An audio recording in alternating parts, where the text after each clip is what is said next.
Para você, o governo do estado admite que a saúde do Rio de Janeiro entrou em colapso. Eu já começo essa edição conversando com Edmilson Ávila. Boa tarde, Edmilson. Boa tarde, Mariana. Boa tarde, gente.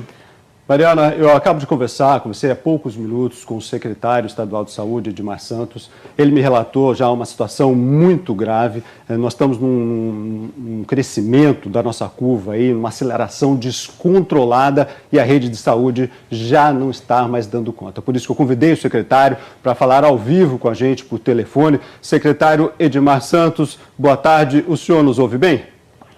Ouço sim. Boa tarde, Edmilson. Boa tarde, Mariana. Boa tarde, secretário. Boa notícia que o senhor está recuperado, mas o nosso sistema de saúde entrou em colapso, já não damos mais conta de atender todo mundo?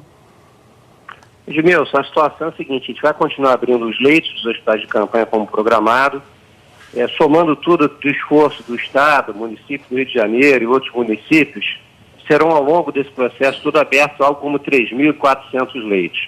Mas veja, a gente já tem hoje 8.000, arredondando 8.000 casos confirmados de Covid-19. Se a gente entender que tem entre 15% e 20%, aliás, 15% a 20% para cada um desses de não diagnosticados, a gente tem uma base aí em torno de 140 mil pessoas infectadas. Isso projeta para as próximas 2 semanas a necessidade de 21 mil leitos de internação de enfermaria e 7 mil leitos de internação de CTI, o que obviamente é matematicamente impossível se adequar uma situação à outra, não é? Então não há sistema de saúde no mundo. A gente já viu isso acontecer nos países lá fora, Itália, Espanha, Estados Unidos.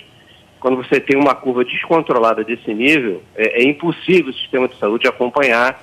Então o que a gente infelizmente imagina que vai acontecer nas próximas semanas, independente dos leitos que vão sendo abertos, é que a necessidade por esses leitos seja muito maior do que a capacidade da gente ofertar. Esse é o colapso da nossa rede, secretário? Eu acho que ele vai acontecer, Edmilson, mais na frente, infelizmente, mas como volto a dizer, não foi diferente em nenhum outro país no mundo, inclusive países muito mais estruturados do que o nosso, em termos de equipamento e de logística.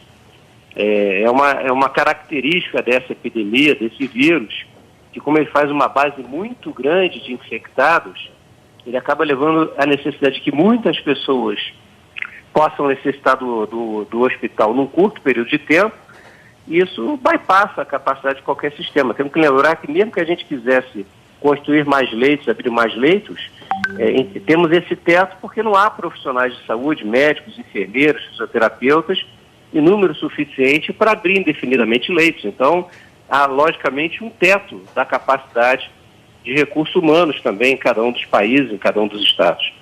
Secretário, o senhor acaba de informar os números, realmente essa conta não fecha de acordo com a previsão da Secretaria Estadual de Saúde. Agora, sabemos que há centenas de pessoas aguardando um leito aqui no Rio de Janeiro. Como é que vai ser feita essa regulação a partir da abertura desses leitos? Mariana, a regulação ela segue 2 critérios, né? Isso falando de terapia intensiva. Primeiro que é uma fila única, independente de onde esse paciente está, né? Uma fila única, cronológica, é um primeiro critério. No acesso à terapia intensiva, discricionalidade técnica pode fazer, eventualmente, uma mudança de ordem na fila entre os próximos, se você tem um paciente que, por critério técnico, possa ter necessidade mais emergencial do leito do que o outro. Agora, isso não é feito à reveria. Tem um protocolo que está escrito, está publicado, tem os critérios lá de prioridade para a internação do CTI, critérios de desempate quando 2 pessoas estiverem necessitando da mesma vaga. Então, isso está colocado no papel tecnicamente até para diminuir a pressão sobre o profissional que vai ter que tomar essa decisão e deixar claro para toda a população qual foi o critério adotado. Mas, infelizmente, teremos pela frente momentos de muito mais pacientes precisando de vaga do que vagas existentes, infelizmente, pacientes que precisarão de respirador não terá para todo mundo. E isso é uma realidade que a nossa sociedade, muito lamentavelmente, terá que passar, como tantas outras passaram recentemente. Queria deixar aqui, inclusive, minha solidariedade com todos aqueles que já perderam algum ente querido, com aqueles que eventualmente virão a passar por essa situação difícil um pouco mais à frente.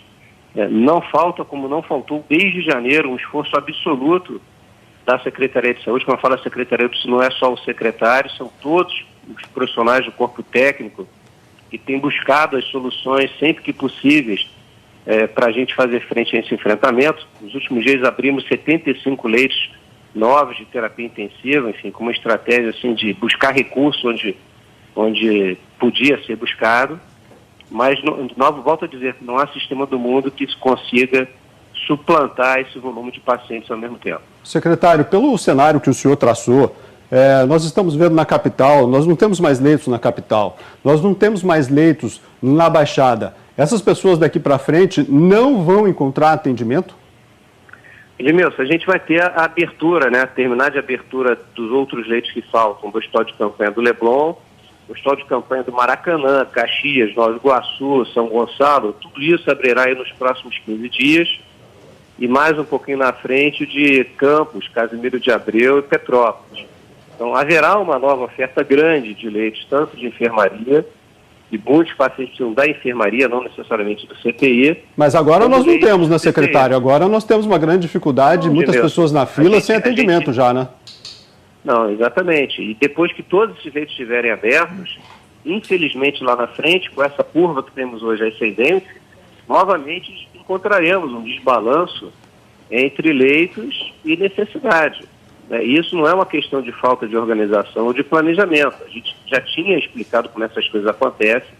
Eu acho que a gente até adiou um pouco o pico da epidemia por conta das medidas que o Estado está fazendo em termos de isolamento social.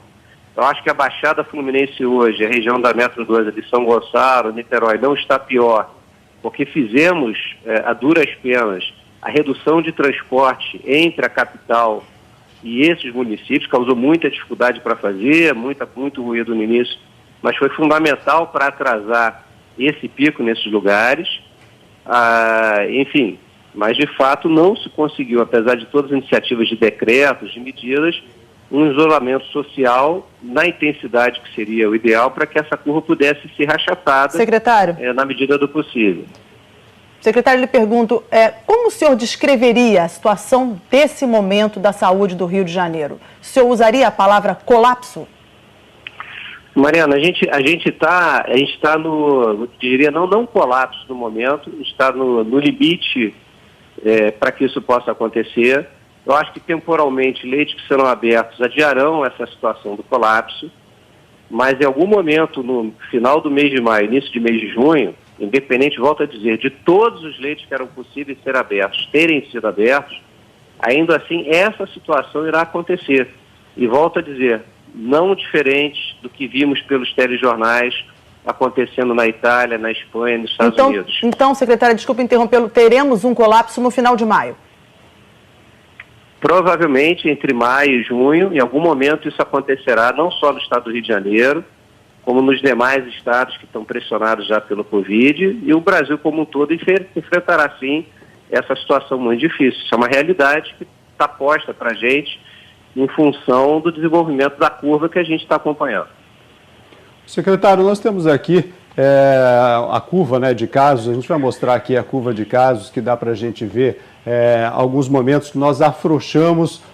Agora sim, está aparecendo na tela, está em ciclo, começando no início de abril, depois chegando aqui no dia 5, no dia 1º de abril, depois no dia 5 de abril, 5 e 6 de abril e depois no dia 18 e 19 de abril. Estes foram os momentos onde nós afrouxamos aí o isolamento e por isso estamos nessa situação?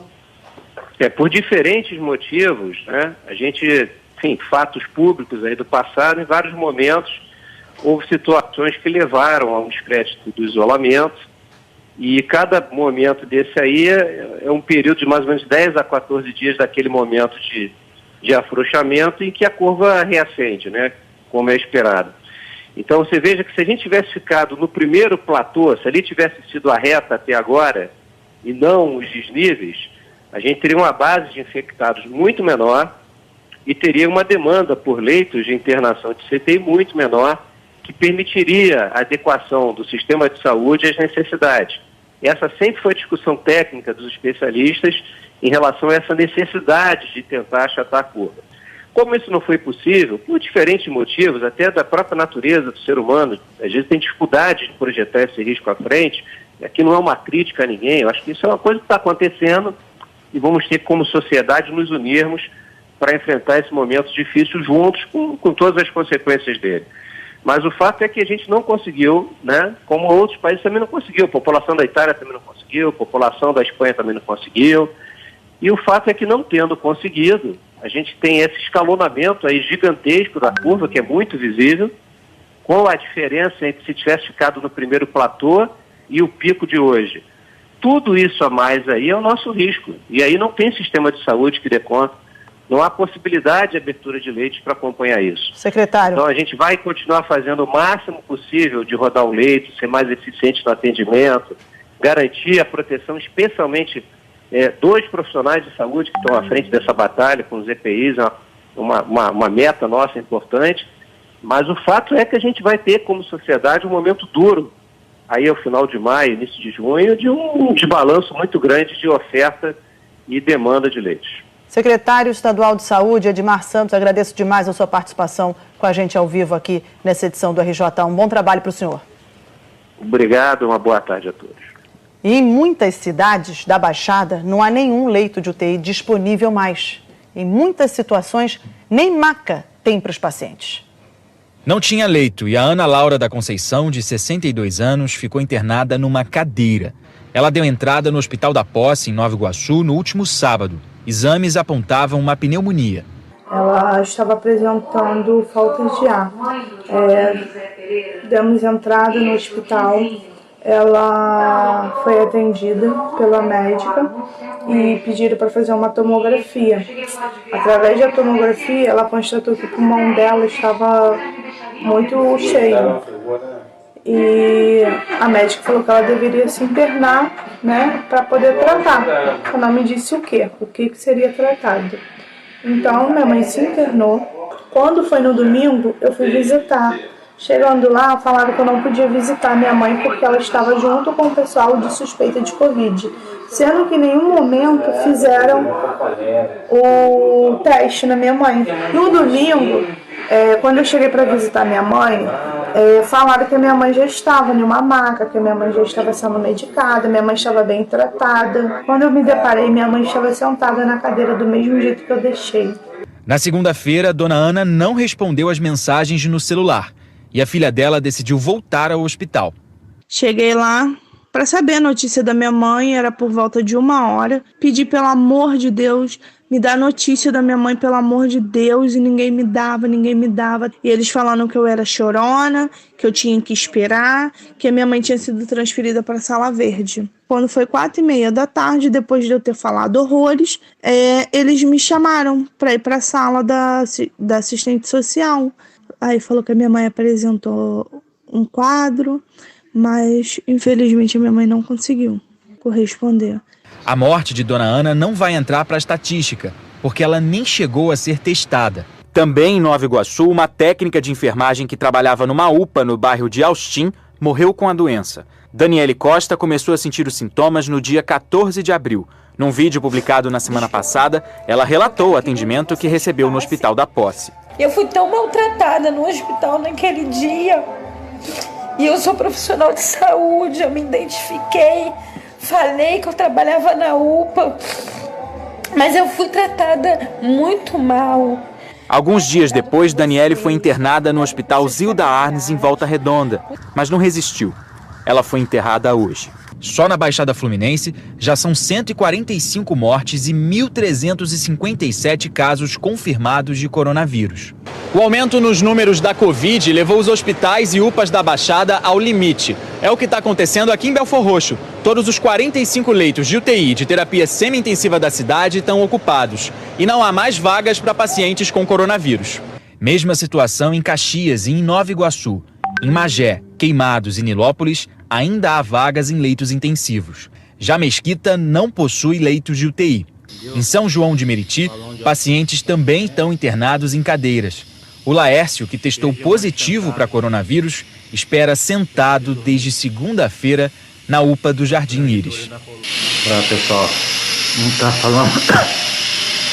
Estou sentado desde ontem na cadeira. Se vocês conseguem ver, Tapadeira, família aqui também. Está com muita falta de ar e não consegue um leito, entendeu? Eu gostaria que alguém tomasse providência, que desse jeito não pode ficar. A direção do Hospital Geral de Nova Iguaçu, o Hospital da Posse, disse que dona Ana Laura recebeu toda a assistência das equipes médicas e de enfermagem e que tentou contato com a família nos telefones informados no momento da internação. O hospital disse ainda que tem 40 leitos para coronavírus e que nesse momento são 68 pacientes internados com suspeita da doença. E sobre o caso do Laércio, internado numa cadeira, a Prefeitura de São João de Meriti disse que os leitos da UPA estão lotados. A Central de Regulação do Estado disse que está fazendo buscas para tentar uma transferência. Edmilson, você sabe, a gente está sempre acompanhando o espalhamento, a disseminação desse vírus desde o início, desde março. Começou na Zona Sul, Zona Oeste e agora números ampliados na Baixada Fluminense, que já tinha um setor de saúde bem difícil, né? Olhando especificamente ali para essas duas cidades, são as cidades maiores, né, Duque de Caxias e Nova Iguaçu. Gente, o Duque de Caxias já não há mais leitos, né? Eles vão abrir essa semana, então na próxima semana aí abrindo mais um hospital, mas abre também com poucas vagas, aí eles vão ampliando. Falei com o prefeito de Nova Iguaçu, que tem o Hospital da Posse lá, então mais de 60 pessoas já internadas com Covid. Eles vão tentar abrir mais 10 leitos agora, mas o prefeito me disse que para eles já é o colapso. Daqui para frente não há mais como abrir leitos, porque eles estão com medo agora, como lá é um hospital que atende muitos baleados, acidentados, daqui para frente há risco também para os outros. Então não há mais para onde fugir. E outra coisa, eles não recebem mais ninguém da UPA, quer dizer, morre na UPA. Então para o prefeito de Nova Iguaçu já é o colapso já na Baixada. Edmilson volta já e aqui na capital, restam poucas vagas de terapia intensiva para pessoas com suspeita ou confirmação de Covid-19. Por isso, pacientes que estão em UPAs ou nas enfermarias de hospitais não sabem quando vão conseguir ser transferidos para uma UTI. Como escolher apenas 9 numa fila de 317 pacientes? Hoje, apenas 9 pessoas podem ser internadas num leito de terapia intensiva na capital. Segundo a Secretaria Estadual de Saúde, esses mais de 300 pacientes aguardam uma vaga de UTI no estado inteiro. Mas a grande maioria dos casos de Covid-19 é aqui, na cidade do Rio. O problema é que essas vagas disponíveis são muitas vezes ocupadas por doentes que estão internados nas enfermarias das unidades de referência para a Covid-19. Só que eles não são os únicos precisando dessas vagas. As UPAs, que são porta de entrada do sistema de saúde, estão cheias de pacientes precisando de uma unidade de terapia intensiva. Era o caso do seu Antônio Luiz Moreira, de 64 anos, que morreu hoje de manhã na UPA de Paciência. Ele foi internado no fim de semana com suspeita de coronavírus. Ontem precisou ser entubado, mas não resistiu à espera. Esse vídeo foi gravado pela filha dele ontem à noite. A família está desesperada, isolada. Uma pessoa de 64 anos, sem nenhuma doença grave, saudável, né? Que hoje a família está desesperada, sem saber o que fazer. Então eu estou aqui implorando por uma vaga para tentar salvar a vida do meu pai. E insistentemente, não só eu, como todo familiar, ficamos na administração da UPA pedindo uma autorização, alguma coisa no qual a gente conseguisse a transferência dele. E quem está nessa fila por um leito divide a angústia da espera e muitas vezes a mesma sala de um hospital. Ele está com o pulmão comprometido e sem atendimento adequado. A gente teme que ele possa perder a vida por meio dessa falta de atendimento adequado. A família do Antônio Clécio Ribeiro da Silva, de 34 anos, conta que ele está há 3 dias nessa situação no Hospital Municipal Evandro Freire, na Ilha do Governador. A filha dele diz que ele está com suspeita de Covid-19 dentro de uma sala com pelo menos 7 pessoas. A Secretaria Municipal de Saúde do Rio diz que o Antônio Clécio está lúcido e estável e que a direção do Hospital Evandro Freire vai entrar em contato com a família para esclarecer o atendimento prestado. Sobre o Antônio Luiz, que morreu hoje, A secretaria disse que ele recebeu todos os cuidados e que, infelizmente, não foi possível reverter o quadro. Edmilson Ávila de volta, ele está sempre mostrando para a gente os números, né? Os números de leitos ocupados, quantos ainda restam. O próximo hospital de campanha a ser inaugurado é o do Maracanã, vem aí mais 80 leitos. São 400 lá, Mariana. 400, lá são 400 leitos mas 80 de CTI, né? 80 de CTI. E eu queria que você mostrasse para a gente como é que está agora a situação dos leitos aqui no Rio. O secretário falou aí que não vamos dar conta, né, pela nossa curva. Eu diria que não estamos dando conta. Vamos dar uma olhadinha aqui na nossa capacidade, o que temos aí de UTI, Covid-19, olha só a nossa ocupação. É uma ocupação de 97%, que hoje foram abertos mais leitos lá no fundão. Por isso saímos daquele 100% de ocupação, agora temos 9 vagas. Mas lembrando sempre que são poucas vagas, Mariana, e isso é muito para remanejamento interno, uma pessoa que fica mais grave e aí precisa ser internada. E vamos dar uma olhadinha na nossa curva. Agora a gente fez um recorte aqui mostrando as mortes, que é exatamente o que o secretário falou. Quando a gente relaxou lá atrás, isso aqui são só as mortes. Então, a cada dia nós vamos contabilizando. Quando nós relaxamos aqui no dia 1º, nós mostramos o dia 1º, nós mostramos exatamente o dia 1º aqui quando relaxamos, depois o dia 5 que ele mostrou, e olha o que nós colhemos lá para frente, dia 14. Exatamente o que dizem os especialistas. 15 dias depois, 40 casos, 46. E Ontem realmente foi o ápice aí com 61 mortes. Ontem o que eu estou dizendo é que é de um dia para o outro que nós contamos. Hoje à tarde esse número será novamente atualizado. Mas então chegamos no ápice aqui. Nós temos aí 8.504 mortos. Eu sempre faço uma continha aqui que a gente sempre multiplica. Nós temos aqui 127 mil casos, porque aqui são casos confirmados. E com subnotificação vamos para 127 mil casos. Recuperados, 4.002 recuperados no estado e na capital 3.067. Então, muita atenção a partir de agora, neste momento, com falta de atendimento. Eu acho que vamos viver momentos muito difíceis, pelo que eu conversei com o secretário.